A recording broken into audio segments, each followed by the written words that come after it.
It's sweet potato harvest day, and time to see what it takes to go from backyard to table.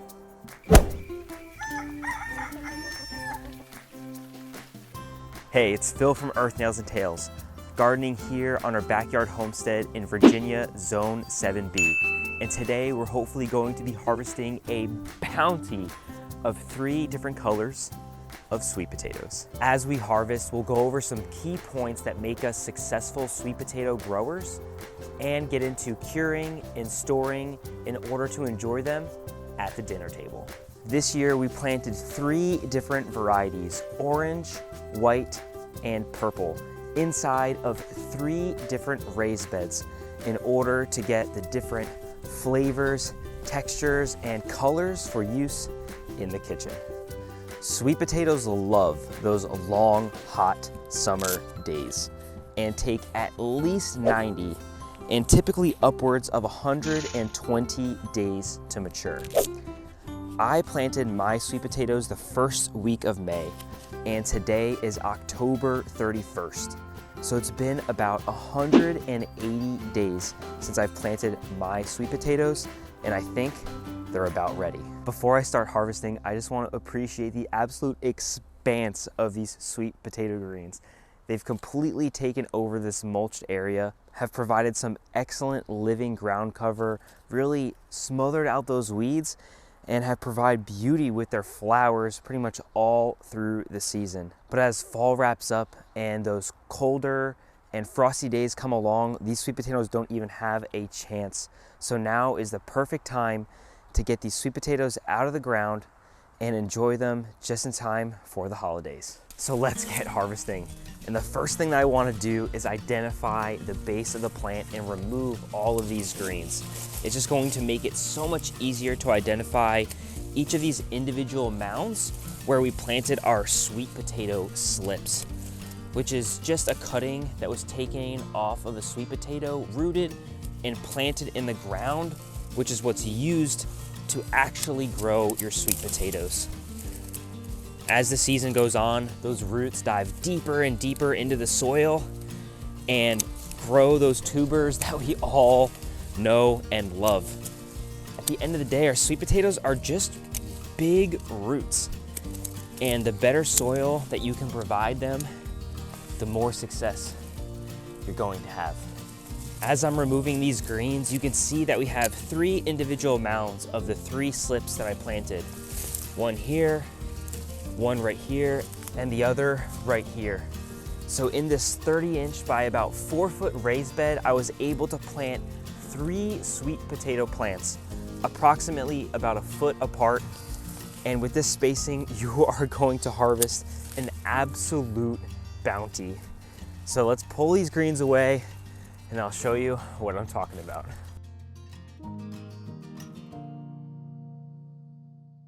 The best way to harvest your sweet potatoes is by hand to prevent damaging the tubers in any way, which is basically going to nullify the curing process and prevent your sweet potatoes from being stored for long term. So my preferred and primary method of harvesting these sweet potatoes is with my hands, and honestly, it's so much more fun. I do have a backup method that I'll probably use, but let's get into this first pull. I've left a little bit of the greens of the vines here just to make it easier to pull these things out, because when you have the proper soil, which is nice and light, fluffy soil that's full of organic matter, a mixture of organic materials like compost and natural organic fertilizers, as well as minerals and vitamins, these sweet potatoes are going to grow so deep and spread out. The more the roots that can spread out, the more or the bigger harvest you're going to have. So I'm just moving the soil away, and I can already see these beautiful white sweet potatoes here. They always give us a hard time. Get a little leverage.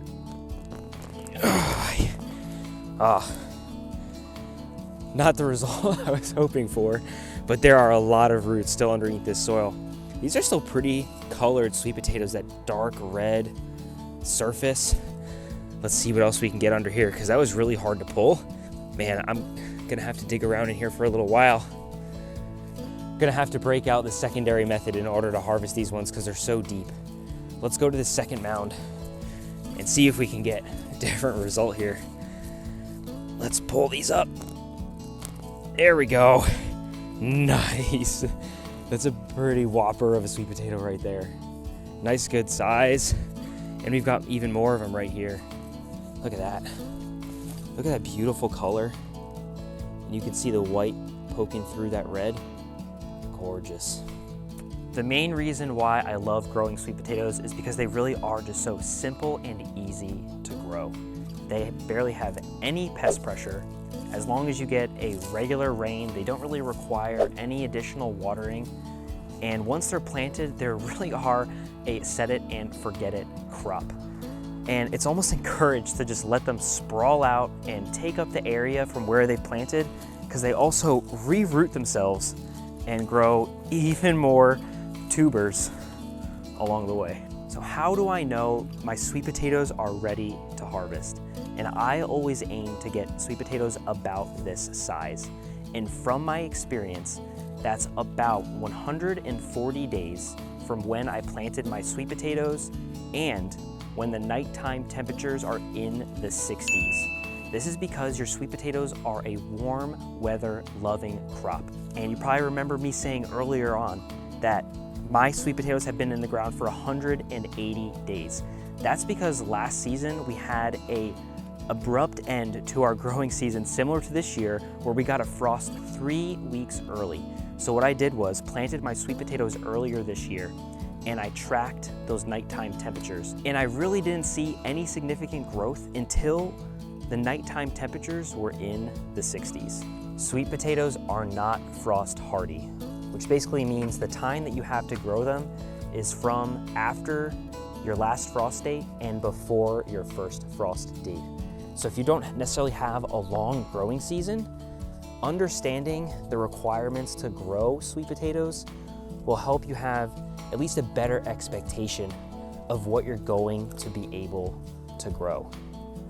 So keep track of the time from planting to harvest, as well as those nighttime temperatures, and come out here every so often, move the soil around, see how your sweet potatoes are doing, and then pull them when they are the desired size for you. Oh yeah. Look at that. So let's talk about the backup method of harvesting, and that is with the pitchfork. And this is exactly why this is the backup method. You need to be very careful when you're using a pitchfork to harvest your sweet potatoes, because there is the potential that you could puncture them, and that will essentially nullify the curing process. So to harvest with a pitchfork, you wanna just slowly put the tines into the ground, and if you feel any resistance, stop, because it might be a sweet potato. So we're just going underneath of it, right around where our mound is, and then we're just gonna pull back and pop it up slightly. And we're gonna work around this whole mound. Oh, see, I feel something right there. So I'm gonna back up a little bit. I feel something again. This is gonna be tough. So, I mean, there's a lot of sweet potatoes under here. All right, there we go. I don't feel anything. Pop that up. Let's see if we could just find anything immediately right here. Whoa, salamander. Yeah, see, look at that. Huge potato right there. I'm gonna keep just working around. I could probably get under here a little bit more now since that one came up. And we can just pry these up. You can see them all there. All right, let's see if we can try to pull this mound now. So that's exactly why this isn't the primary method. I would always use your hands, but you can break things up a little bit more easily, so that way when it's time to pull this mound out, it's a lot easier and also a little bit more rewarding.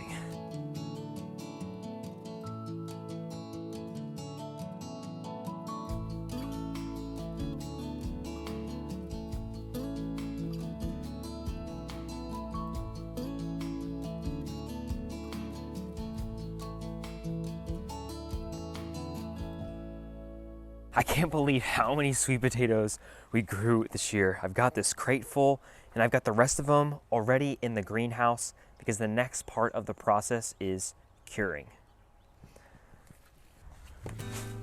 Curing your sweet potatoes is probably the most important part of the process because this is where your sweet potatoes actually become sweet and start to develop that protective coating which allows them to be stored long term. I'm going to give you a few different methods of curing your sweet potatoes because the process that I'm going to be using isn't available to everyone, and that's using my greenhouse. The reason why I'm using my greenhouse is because you need to maintain your sweet potatoes at a relatively high temperature and humidity, around 85 to 90 degrees Fahrenheit, as well as percentage of humidity. So it is pretty difficult to maintain for the average person. I'm gonna have them here in my greenhouse for about a week or two, which should help meet those conditions. I might have to add some supplemental heat via a space heater or add a little bit of moisture by either watering my greenhouse or just supplying a bowl of water, which will bring that humidity up relative to the inside of the greenhouse. But if you don't have this space available for you, there are a couple other things that you can do. And that is take your sweet potatoes and put them inside of a shopping bag and close up that shopping bag and put them in the sunniest and warmest location in your house. That will essentially cause a greenhouse effect inside of that plastic shopping bag and keep those temperatures high and humid. Another option is to get yourself a cooler, as well as some heating mats, typically the ones that we use in order to germinate our vegetables while they're indoors before the season started. Take that heating mat and put that at the bottom of the cooler and then layer your sweet potatoes on the inside. Initially, you could take a glass of water, stick that dead in the middle, and then close your cooler up. This is going to bring up the temperature and the humidity. Once you open up your cooler and you see that there is a layer of moisture on the inside, remove that glass of water and then prop open your cooler slightly and just leave your sweet potatoes in there for about 2 weeks. I'm gonna be layering my sweet potatoes in a single layer on my table in my greenhouse and then covering them with an old hammock. This is gonna keep the moisture in and allow those sweet potatoes to cure properly before they're ready for storage. And once that happens, once they've developed that nice thick skin, I like to store mine in a container such as these where you have good circulation, and I'll keep them in my garage, or you could put them in your basement, somewhere it's going to be cool and dark. This is going to store your sweet potatoes for the longest period of time, and you can generally store them for upwards of 6 months. And don't worry if you start to see some of them start to grow out some greens. Let them grow and use them to grow for slips to replant next year.